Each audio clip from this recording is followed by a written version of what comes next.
بسم اللہ الرحمن الرحیم۔ السلام علیکہ یا صاحب العصر والزمان۔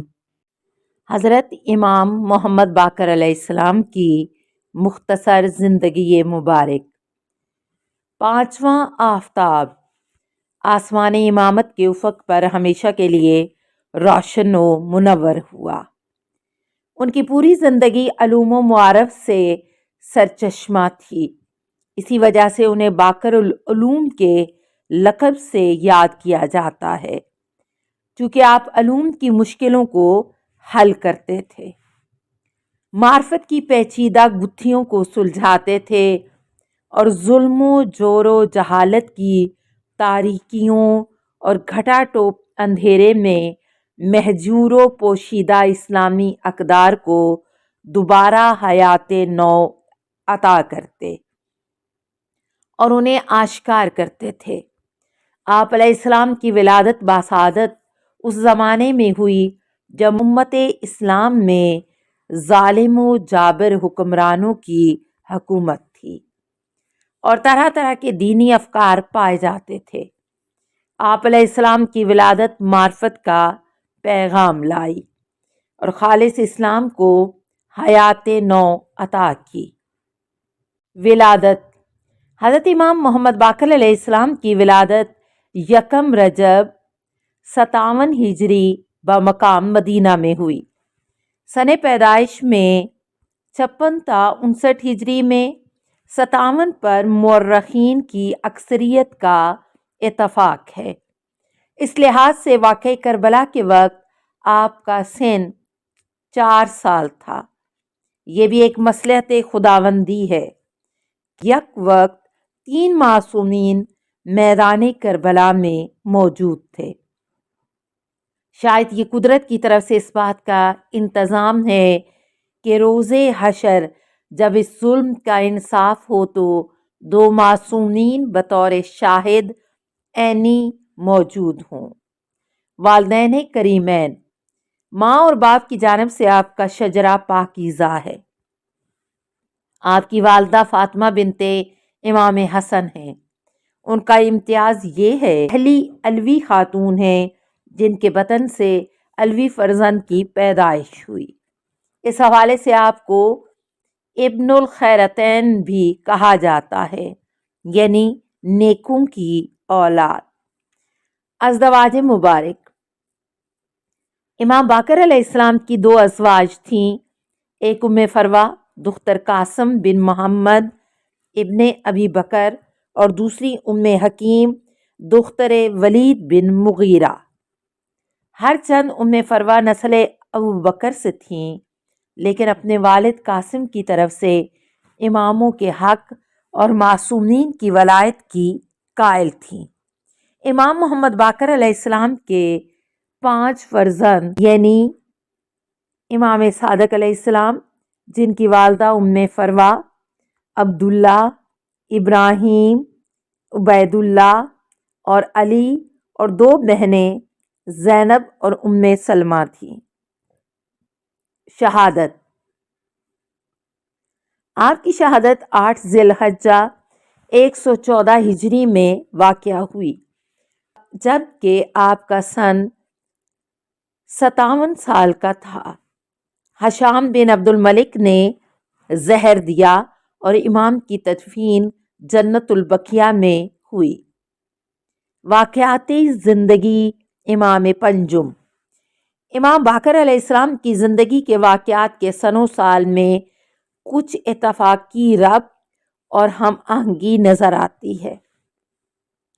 57 ہجری میں ولادت کے لحاظ سے 61 ہجری میں واقع کربلا کے وقت آپ کی عمر مبارک 4 سال تھی، یعنی ابتدائی 4 سال اپنے دادا امام حسین علیہ السلام کے دور امامت میں گزارے۔ اس کے بعد 61 ہجری سے 95 ہجری تک یعنی 34 سال اپنے والد امام زین العابدین علیہ السلام کے ساتھ گزارے۔ اسی طرح کل 38 سال کا عرصہ ہے۔ 114 ہجری میں شہادت کے لحاظ سے امام باقر علیہ السلام کی امامت کا دورانیہ 19 سال بنتا ہے، یعنی 95 تا 114 ہجری۔ اس طرح امام کی زندگی کے اہم واقعات کا دورانیہ یعنی 57، 38، 19 سال، 19 کے ہندسے کے اضاف اور پھر 19 کا ہندسہ بسم اللہ الرحمن الرحیم کے حروف کا اہم عدد بھی ہے، جن کے خواص پر بے شمار بحث کی گئی ہے۔ ہر علم کی ابتدا بسم اللہ الرحمن الرحیم سے ہوتی ہے، اور امام خود باقر العلوم ہیں۔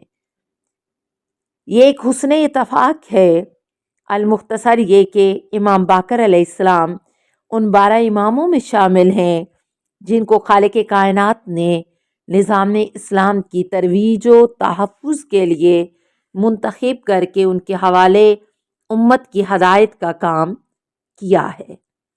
امام محمد باقر علیہ السلام ان ائمہ اہل بیت علیہم السلام میں سے ہیں جن کو اللہ نے اپنا پیغام پہنچانے کے لیے منتخب فرمایا ہے اور ان کو اپنے نبی کے لیے مخصوص قرار دیا ہے۔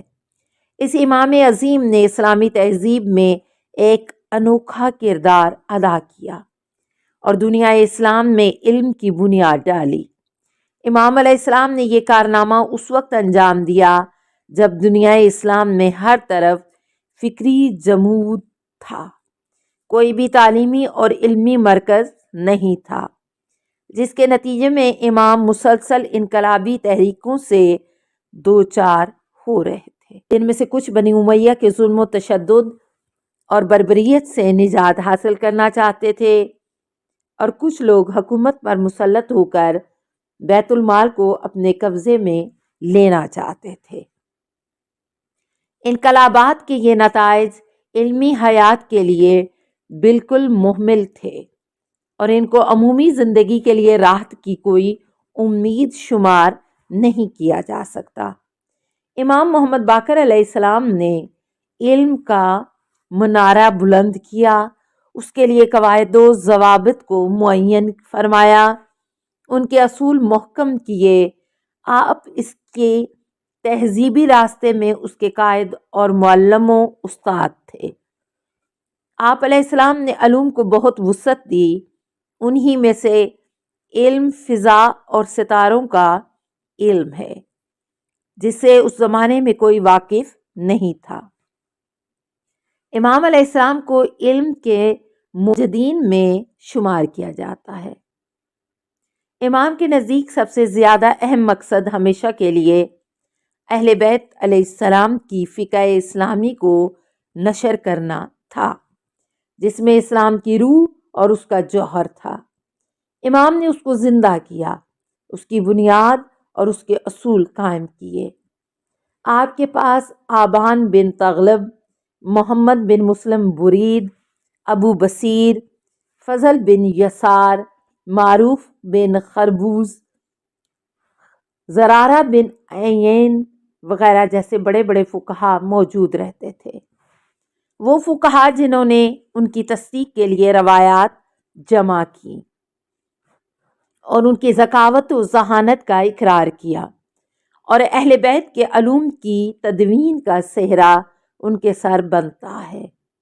اگر یہ نہ ہوتے تو وہ بڑی فقہی ثروت جس پر عالم اسلام فخر کرتا ہے سب ضائع و برباد ہو جاتی۔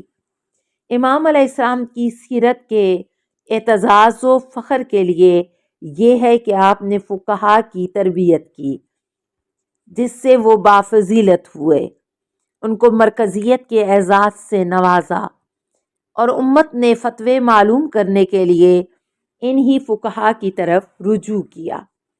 امام علیہ السلام نے آبان بن تغلب کے لیے فرمایا، مدینہ کی مسجد میں بیٹھ کر لوگوں کو فتوے بتایا کر، وہیں اپنے شیعوں میں تمہارے جیسے افراد دیکھنا پسند کرتا ہوں۔ امام نے ان فقہا کے نفقہ کی ذمہ داری خود اپنے کاندھوں پر لی، ان کی زندگی میں اقتصادی طور پر پیش آنے والی ان کی تمام حاجتیں پوری کیں، تاکہ ان کو تحصیل علم، اس کے قواعد و ضوابط لکھنے اور اس کے اصول کو مدون کرنے میں کوئی مشکل پیش نہ آئے۔ جب آپ کے دار فانی سے ملک بقا کی طرف کوچ کرنے کا وقت آیا تو آپ علیہ السلام نے اپنے فرزند ارجمند امام جعفر صادق علیہ السلام کو ان فقہا کو نفقہ دینے کی وصیت فرمائی کہ ان کو تحصیل علم اور ان کو لوگوں کے درمیان نشر کرنے میں کوئی معاشی مشکل پیش نہ آئے۔ یہ فقہا جو کچھ امام علیہ السلام سے سنتے اس کو مدون کرنے کے لیے ہر وقت تیار رہتے اور ان کو روشن فکر افراد کے لیے تدریس کرتے۔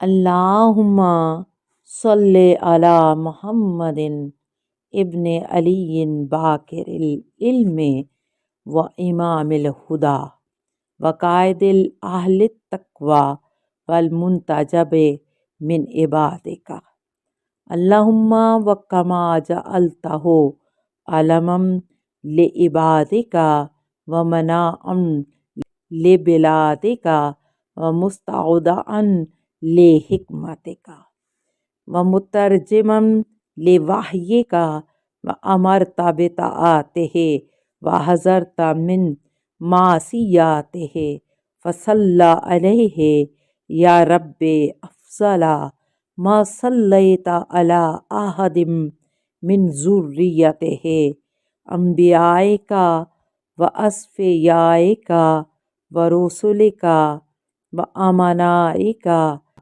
یا رب العالمین۔ اللہم صلی علی محمد و آل محمد